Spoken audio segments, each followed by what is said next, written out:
Parole de Dieu.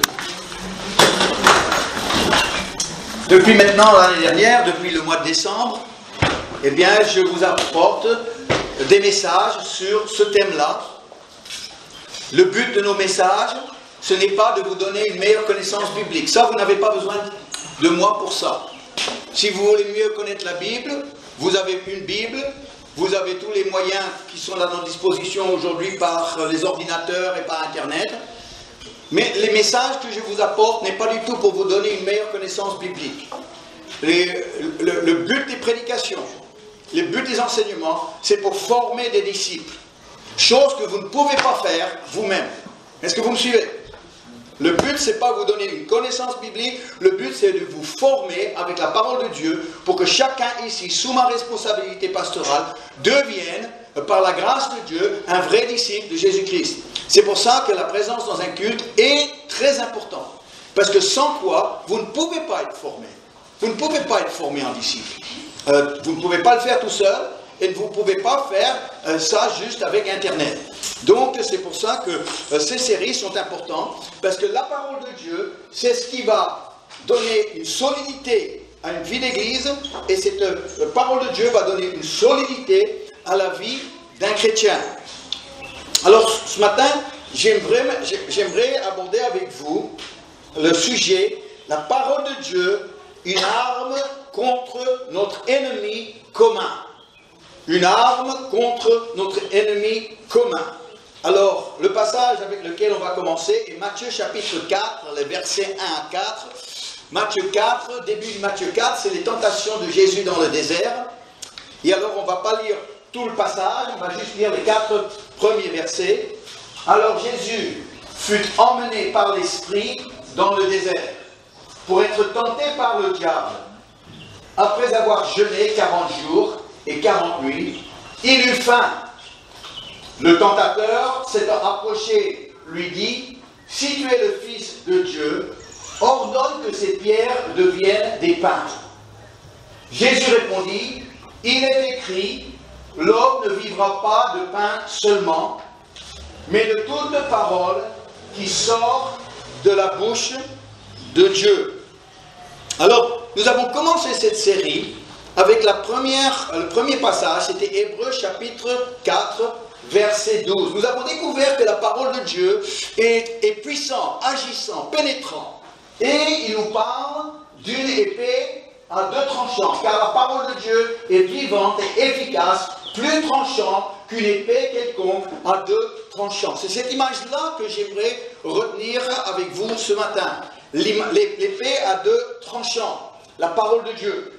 On retrouve cette même idée dans Éphésiens 6, quand Paul nous parle de l'armure de Dieu, où il y a le casque et la cuirasse, et puis les pieds, et puis il y a aussi l'épée.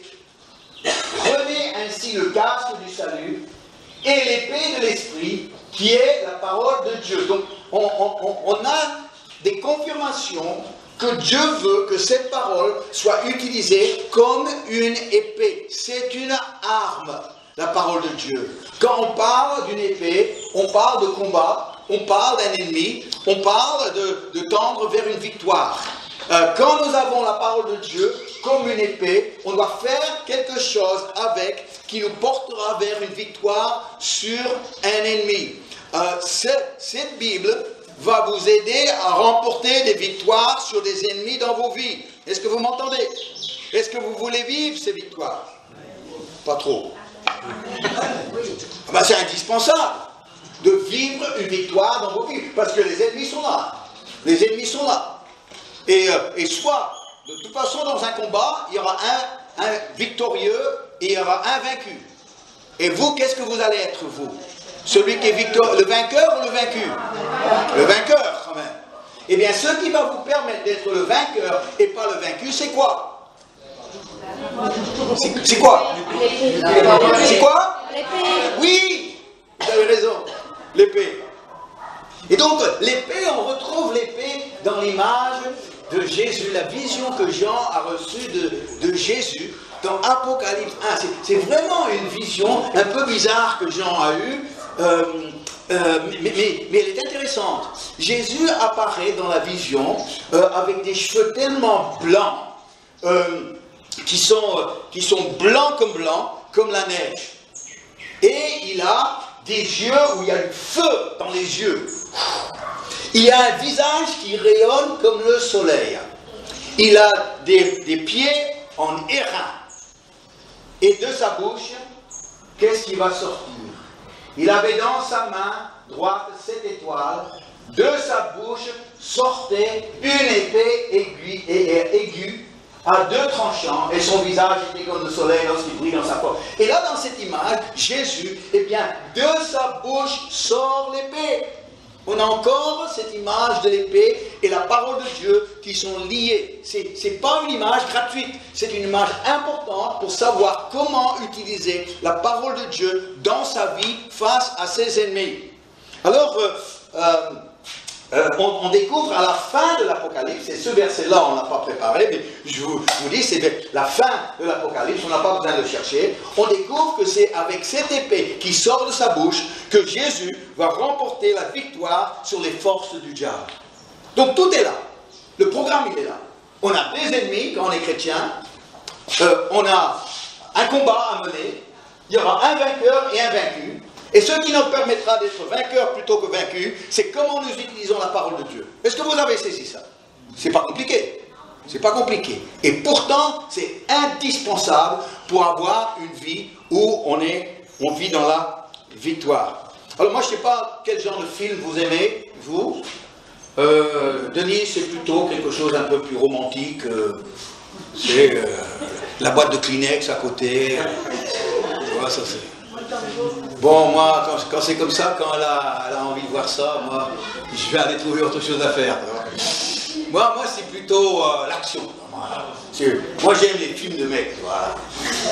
L'action, là.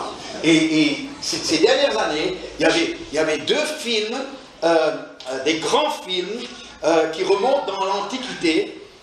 C'était Gladiator. Les garçons, ils ont vu ça. C'était sanguin quand même. Et avec Russell Crowe, on est un peu fier de lui en Australie, vous voyez. Et Russell Crowe. Et puis l'autre film, c'était 3. Ça, c'était un film, ça. Ça, c'était un film. Et ça, c'était avec Brad Pitt. Et 3 commence avec une scène qui me fait penser à David et Goliath. C'est qu'il y a un géant qui menace les armées des bons. Il y a les bons et les méchants. Et puis, c'est le méchant géant qui menace l'armée des bons. C'est vraiment comme Goliath. Et ils tremblent tous. Et il va chercher tout de suite, Brad Pitt. On a besoin de lui. Et sauf que Brad Pitt, il revient d'un combat, il est un peu fatigué, et il couche dans sa tente avec sa femme. Vous voyez. Et alors on vient le déranger, il n'est pas content, il est de mauvaise humeur. Et puis alors, un Brad Pitt en mauvaise humeur, ça c'est quelque chose, ça. Et donc, tous les coups, Brad Pitt, qui n'est pas de bonne humeur, on l'a dérangé avec sa femme, et puis donc, il voit le géant, et puis il sort son épée, c'était pas une grande épée, une petite épée, et il commence à courir, il court vers le géant, et quand il arrive vers le géant, il saute en l'air, mais il fait un bond en l'air, et avec son épée, il enfonce dans son dos, et le géant tombe mort. Oh, ça a bien commencé le film. Oh, moi, j'étais pris, j'étais dedans. Mais là, quand j'ai vu ça, c'est ces gens qui remportent des victoires, ces guerriers qui mènent les armées vers la victoire. Il y a une chose qu'ils ont tous en commun, ils savent manier l'épée. Ils savent manier l'épée.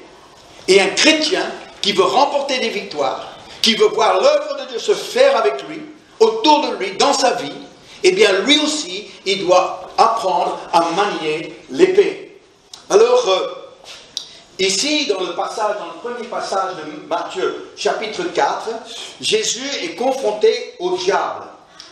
Il est confronté à la tentation. Le diable vient pour le détourner de sa mission.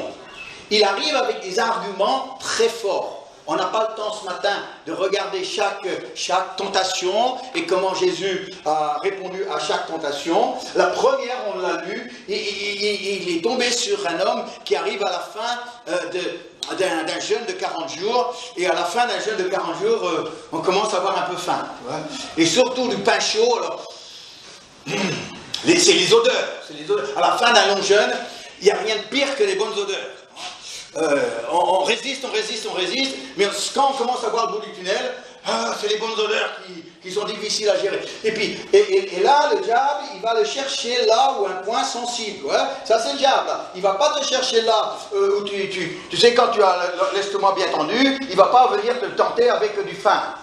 Non. Il va te chercher là où il sait qu'il peut t'avoir. Là où il sait qu'il y a un point sensible dans ta vie. Et Jésus, il avait faim. Et alors, ça devient une tentation. C'est la première des 3 tentations.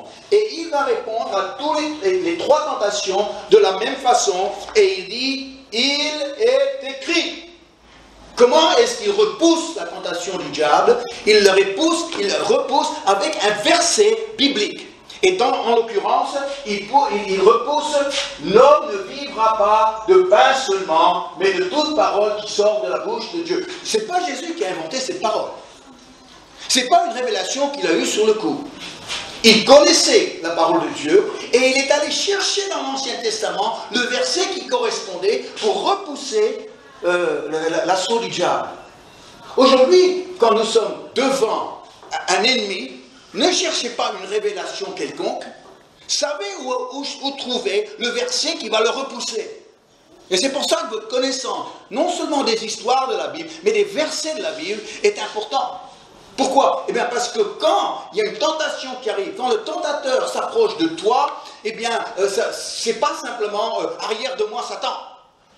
C'est qu'il faut aller chercher dans la parole de Dieu le verset qui va le repousser et tu lui dis, il est écrit.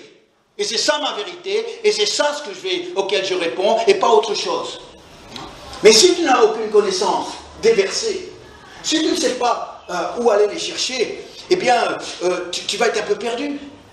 Mais non, tu vas dire, mais comment connaître tous les versets qu'on aurait peut-être besoin dans sa vie?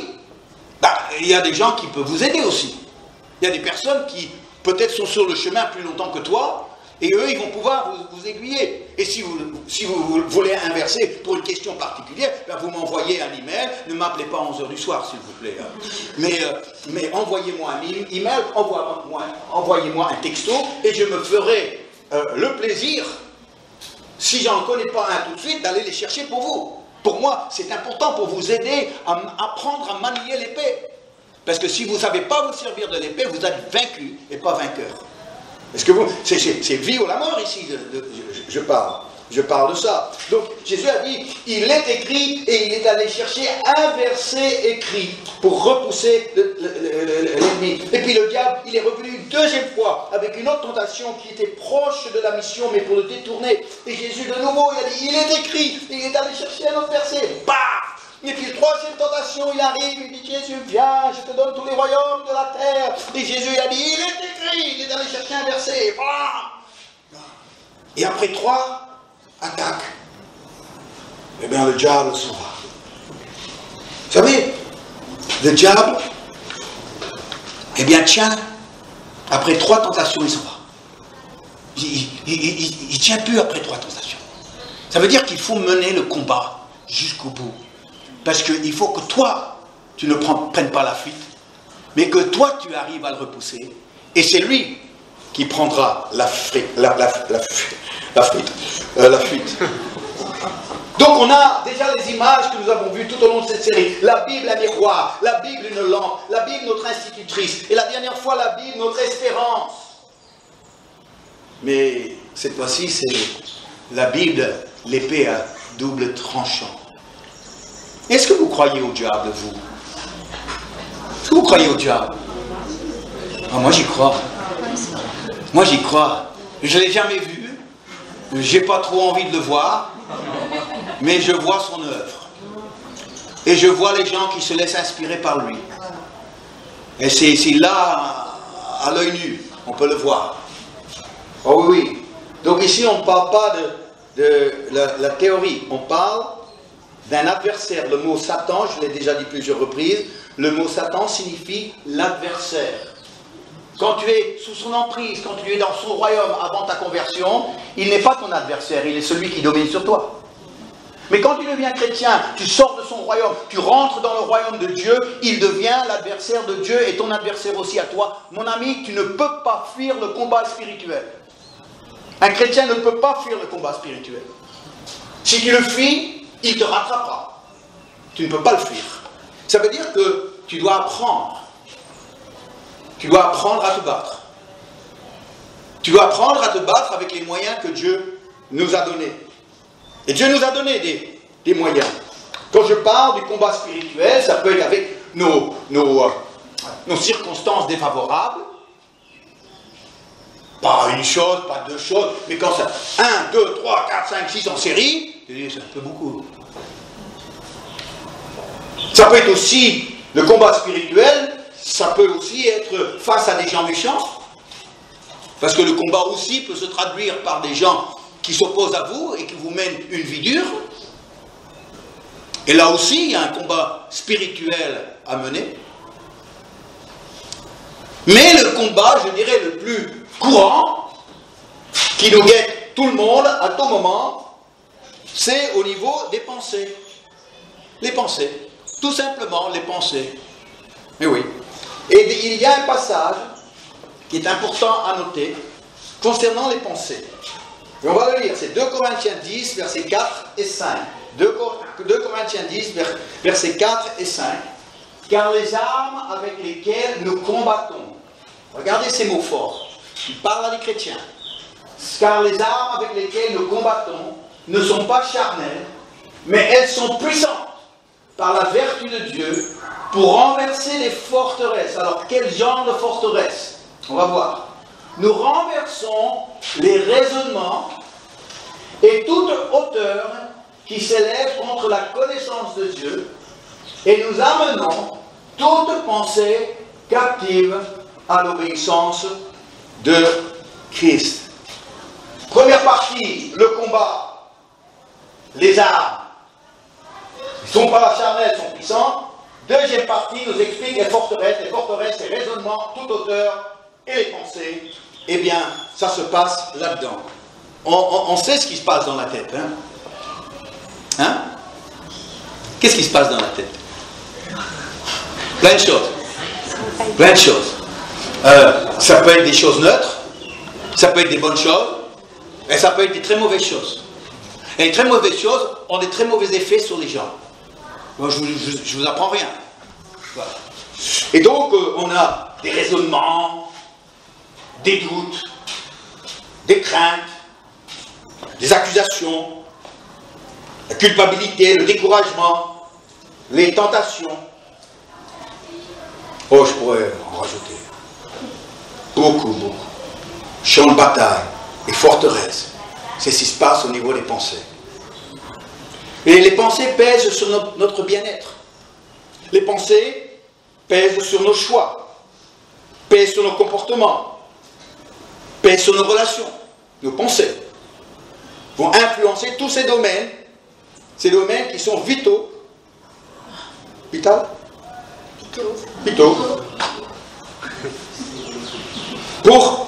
Pour bien vivre sa vie chrétienne. Les pensées, quand elles sont contre nous, sont puissantes. Et si toi, tu n'as pas d'armes pour te battre contre les mauvaises pensées, tu vas te laisser vaincre. Ce sera la dépression, ce sera le découragement, ce sera l'incrédulité, ce sera même quitter le Seigneur. S'il y a des gens qui quittent le Seigneur, parfois c'est parce que ils veulent aller dans le péché, mais d'autres parce que c'est l'incrédulité qui l'emporte dans leur tête. Et aujourd'hui, il faut que vous ayez cette épée à double tranchant. Et Paul utilise à plusieurs reprises des mots très sportifs. Parce que le mot combattre, c'est un mot sportif. C'est le combat, c'est un combat de lutte. Et il parle de lutter nous ne luttons pas contre la chair et le sang, mais nous luttons contre des principautés dans les lieux célestes. Il y a une lutte, il y a un combat de lutte. Je ne sais pas si vous avez vu un combat de lutte, mais les deux, ils sont là, en train de se regarder pour essayer de voir quelle prise vous allez pouvoir prendre sur l'autre pour renverser. Vous voyez? Et bien ça c'est comment on lutte. On lutte avec ces mauvaises pensées, avec ces versets bibliques, et puis on prend la mauvaise pensée, paf, ça y est, je l'ai pris, et je l'ai renversé. Il y a un combat de lutte. Et aujourd'hui, j'ai envie de vous donner des moyens avec lesquels vous aussi pouvez vous lutter avec ces mauvaises pensées. Si vous en avez. Vous n'en avez peut-être pas. Si, quand même. Eh oui.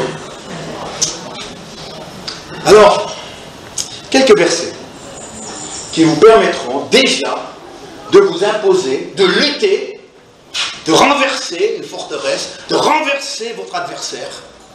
Quelques versets qui vont vous aider. Et après, à vous d'aller chercher d'autres dans les domaines qui vous intéressent. Et là, on a les concordances, on a tous les moyens pouvoir le trouver, et si vous ne trouvez pas, eh bien vous m'envoyez un email ou un texto. Ésaïe 54, 17. Toute arme forgée contre toi sera sans effet. Ah, ça c'est un bon verset. C'est un bon verset qui dit, quand il y a des armes qui se lèvent contre moi, ça peut être des armes spirituelles, ça peut être des armes, je dis, de personnes qui se lèvent contre toi et qui te menacent. Eh bien, tous ceux qui se lèvent contre toi pour te menacer, eh bien, qu'est-ce qui va se passer? Seront sans effet. Sans effet. Eh bien, ces choses-là, parce que je suis chrétien, parce que je suis en Christ, ces choses-là sont sans effet dans ma vie. Ben ça, il faut connaître ce verset-là, pour pouvoir le dire lorsque tu te retrouves devant une arme qui est forgée contre toi. Romains 8, verset 28. Nous savons du reste que toute chose concourt au bien de ceux qui aiment Dieu, de ceux qui sont appelés selon son dessein. Quelque chose de mal t'arrive. Moi je me lève et je dis cette chose-là va concourir à mon bien. Pas à mon mal, à mon bien. Pourquoi est-ce que je peux dire ça? À cause de Romains 8, 28. Nous savons du reste que toute chose concourt au bien de ceux qui aiment Dieu. Est-ce que tu aimes Dieu? Oui, j'aime Dieu. Est-ce que tu es appelé selon son dessein? Oui, je suis appelé selon son dessein. C'est pour moi. Ça veut dire que cette huile qui m'est tombée sur la tête, Dieu va la renverser et ce sera pour mon bien. Et donc, je n'ai pas à être intimidé, je n'ai pas à être impressionné, je n'ai pas à avoir peur de ce qui m'arrive là, parce que les choses vont être renversées pour mon bien. Pourquoi je peux dire ça? Eh bien, parce que la parole de Dieu le dit. Donc, face à mes circonstances, je sors l'épée à double tranchant et je vais là. Vous me regardez un peu. Ah ouais, c'est un peu violent ce truc. Ah oui, une épée c'est un peu violent, oui, effectivement. Un jab c'est un peu violent, oui. Les pensées sont un peu violentes, oui. Et vous avez besoin d'apprendre à être un peu plus violent avec vos pensées. Hein, on n'utilise pas une épée en tapant sur l'épée. Je te nomme cavalier, chevalier de la... Non, une épée c'est pas pour donner des honneurs, une épée c'est pour trancher. Attention. Bon, une épée, il faut devenir un peu plus violent. Violent avec vos pensées, violent avec le diable, violent avec tout ce qui est rangé contre toi, qui se lève contre toi, tout ce qui est forteresse en toi, qui te nuit. Et plus violent. Quand le diable arrive avec ses tentations, tu n'as pas mangé du pain, je te mets devant toi du pain chaud, et Jésus a pris l'épée, il a fait ah. Il est écrit. L'homme ne vivra pas de pain seulement, mais de chaque parole qui sort de la bouche de Dieu. En fait, ce verset, ce que j'aime avec ce verset, c'est dommage parce que la traduction française ne fait pas ressortir ça souvent. Mais il y a certaines traductions qui vont le faire ressortir. En fait, ça ne commence pas avec nous savons. Non, ça commence avec nous savons. Nous savons du reste que Dieu fait que toute chose. Le Dieu fait, dans certaines traductions, est là, juste avant le que toute chose. Nous savons du reste que Dieu fait toute chose. Concourir ou bien. Donc il est une force active dans les circonstances. C'est pas juste, oh ben écoute, ça tout se passera bien, il faut espérer. C'est pas ça. C'est que Dieu va être une force active dans des circonstances pour renverser la chose en ta faveur. Ça vous intéresse ça? Mais il faut connaître Romains 8, 28. Quand tu as des circonstances en ce moment, je dois gérer 2-3 choses là, ben moi je l'assure, moi je sors Romains 8, 28. Moi, ce que je suis en train de vous enseigner, je le mets en application tous les jours. C'est pas juste une bonne prédication là. C'est quelque chose qui fait partie de ma vie au quotidien pour pouvoir gérer les situations devant lesquelles je me trouve. Et c'est cette parole de Dieu qui me rend vainqueur dans mes circonstances, qui me rend vainqueur dans mes combats, qui me rend vainqueur devant les autres. Parce que je suis convaincu de la puissance de cette parole quand elle est déclarée et on croit en elle et on met sa foi et ça libère la force et la puissance de Dieu. Essayez si vous n'avez pas, si vous ne savez pas faire. Essayez. Vous voulez un autre verset? Jacques 4, 7. Non, Romains 8, on est toujours en Romains 8. Romains 8, 31. Romains 8, c'est un super chapitre. Hein. Oh là là, quel chapitre? Romains 8. Que dirons-nous donc à l'égard de ces choses? Si Dieu est pour moi, qui sera contre moi? On le chante avec tu transformeras l'eau en vin, ce chant-là. Si Dieu est avec moi, qui sera contre moi? Bon, ça on le connaît ce verset. Mais est-ce que vous comprenez la portée de ce verset? Mais regardez un instant. Si Dieu est pour nous, qui osera, qui pourra être contre nous? Qui pourra remporter une victoire contre nous si Dieu est avec moi? Est-ce que Dieu est avec moi? Oui. Est-ce que quelqu'un peut se lever ou quelque chose peut se lever contre moi si Dieu est avec moi? Eh bien, il peut essayer. Il peut essayer, mais moi j'ai Romains 8, 31. Et ça veut dire qu'en sortant cette épée-là, et j'ai dit, eh bien, cette circonstance, ou cette chose-là, ou cette pensée qui est contre moi, eh bien oui, mais Dieu est avec moi, Romains 8, 31, donc ça, disparaissez. Tu ne peux plus tenir, tu dois faire comme le diable après la troisième tentation, tu dois t'en aller. Tu ne peux pas tenir, parce qu'il y a un combat spirituel que tu vas remporter avec l'épée de double tranchant. Jacques 4, 7. Oh, si seulement les chrétiens pouvaient comprendre Jacques 4, 7. Soumettez-vous donc à Dieu, ça c'est pas un problème. Résistez au diable et il fuira loin de vous. Il n'aime pas quand on lui résiste, le diable. Parce que le fond, c'est quand nous lui résistons, sa vraie nature vient en surface, il est un trouillard. C'est un trouillard. Et il veut faire peur pour que les gens ne le résistent pas, et là il est fort. Mais quand il y a un chrétien qui tout d'un coup décide de résister avec la parole de Dieu, eh bien, tout d'un coup, la peur qu'il a essayé de mettre sur toi revient sur lui. Et c'est lui qui a peur. Et c'est lui qui prend la fuite. Est-ce que vous comprenez ça? Que le diable peut avoir peur de toi si tu apprends à lui résister. Jacques 4, 7. Ça, c'est une épée puissante. C'est comme au tennis. C'est deux personnes qui s'affrontent. Il y en a un qui fait le service et l'autre qui doit relancer. Quand le diable m'envoie une balle, qu'est-ce que je dois faire? Retour gagnant. Et ça, il ne s'attend pas à ça. Il se croit fort, il m'envoie une balle, mais moi, je sais retourner la balle, retour gagnant. Oh! Et après c'est moi qui est au service. Et je lance la balle et service gagnant. Et tu apprends à gagner, que ce soit en lançant la balle ou en la relançant. Parce que la vie, c'est un match de tennis avec le diable. C'est comme ça. C'est comme ça, tu apprends à faire des retours gagnants. Tu l'auras à tous les coups. Et après, tu arrives à un point où tu n'es plus sur la défensive. Maintenant, tu passes à l'offensive avec la foi. Et tu commences à prendre du terrain, comme on a chanté ce matin.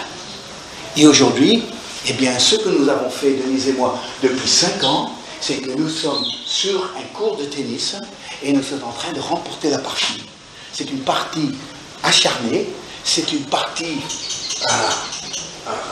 un véritable bras de fer, mais on est en train de renvoyer la balle, renvoyer la balle, renvoyer la balle. Quand on a l'occasion, on sert un service gagnant et progressivement, la partie vient vers nous. Alléluia. Si tu refuses ça, ben tu vas dans les gradins pour voir d'autres personnes remporter leur victoire. Mais Jésus ne veut pas ça de nous. Parce il veut des joueurs, des acteurs, des gens qui remportent les victoires avec tous les armes et tous les moyens qu'il leur donne. Et aujourd'hui, si vous refusez le combat, eh bien le combat viendra te chercher et tu seras vaincu par lui. Mais si vous êtes prêt à vous lever avec les armes et avec l'épée, double tranchant, eh bien vous allez apprendre que le diable, c'est lui qui prendra la fuite. Vous apprendrez que les peurs dans la tête, les raisonnements dans la tête, tout ce qui vous empoisonne la vie dans la tête, eh bien, va commencer à plus avoir de pouvoir sur toi. Pourquoi? Eh bien, parce que tu as renvoyé la balle et c'est partie gagnée. On avait fait une expérience assez intéressante, parce qu'on a commencé l'église, je vous ai déjà raconté l'histoire plusieurs fois, mais on était à 3, il y avait Denise, il y avait moi, il y avait Chantal, et puis on a mis les prospectus dans les boîtes à lettres. On a fait ça de Saint-Pierre jusqu'à Saint-Paul. Je crois qu'en 3-4 mois, on a distribué 18 000 prospectus dans les boîtes à lettres. Chaque semaine, on s'était fixé l'objectif de distribuer 1000 prospectus dans les boîtes à lettres. Et c'est comme ça qu'on a eu le contact avec Patricia et Marianne, et puis l'église a commencé comme ça. Eh bien, on avait un problème. Le problème, c'était que souvent, on se retrouvait devant des immeubles où on voyait à travers les portes vitrées les boîtes à lettres. On voyait toutes ces belles boîtes à lettres, mais on ne pouvait pas rentrer. On n'avait pas le code. On n'avait pas le code. Alors il y a eu des fois où on a attendu un peu devant la porte, espérant que quelqu'un allait rentrer ou sortir. Et quand quelqu'un sortait, il dit « Ah, ben merci, ça tombe bien. » Ça fait une demi-heure que j'attends, mais ça tombe bien. Et donc je rentre, et puis... tu vois, c'est toujours un peu un combat là. Il y avait des appartements où l'accès aux boîtes à lettres c'était facile, mais beaucoup de beaux appartements, on ne pouvait pas accéder aux boîtes à lettres, et puis ça nous frustrait. Jusqu'au jour où quelqu'un nous a remis un pass.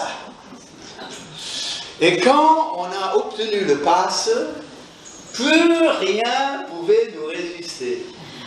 On arrivait avec notre épée à double tranchant, et puis on faisait et la porte s'ouvrait. Et alors là, toutes les boîtes à lettres qui nous étaient interdites et qui nous résistaient, eh bien parce qu'on avait la clé, eh bien il n'y avait plus rien qui pouvait nous résister. Est-ce que vous me suivez là ce matin? Et aujourd'hui, ce que je suis en train de vous partager, si vous êtes décidé de mettre en application de votre vie et de commencer à chercher les versets et les retenir, les mémoriser s'il le faut, qui vont vous aider à mener votre combat dans vos domaines sensibles, eh bien, à partir de ce moment-là, vous allez pouvoir faire comme Jésus, quand il y a une tentation qui arrive, quand il y a une épreuve qui arrive, quand le diable commence à se manifester par ses différents moyens, eh bien vous allez faire comme Jésus. Vous allez revenir sur la parole écrite, la parole de Dieu. Vous allez trouver le verset qui est nécessaire. Vous allez le sortir et vous allez le jeter à son visage. Et là, vous faites ça 3 fois et lui, ils sont là. Et vous avez remporté la victoire. Si c'est trop beau pour être vrai, ah non, ça marche. Je vous assure, ça marche. Mais il faut être déterminé. Il faut être décidé. Il faut vouloir aller chercher l'épée à double tranchant pour pouvoir l'utiliser dans vos combats à vous. Amen. Alors Jésus a vaincu le diable à la croix, ça on le sait. Mais maintenant, c'est à chaque chrétien de faire valoir cette victoire dans sa vie personnelle. Si tu veux avancer spirituellement dans le combat, prends ton épée, ouvre-la, mets-la devant le nez du diable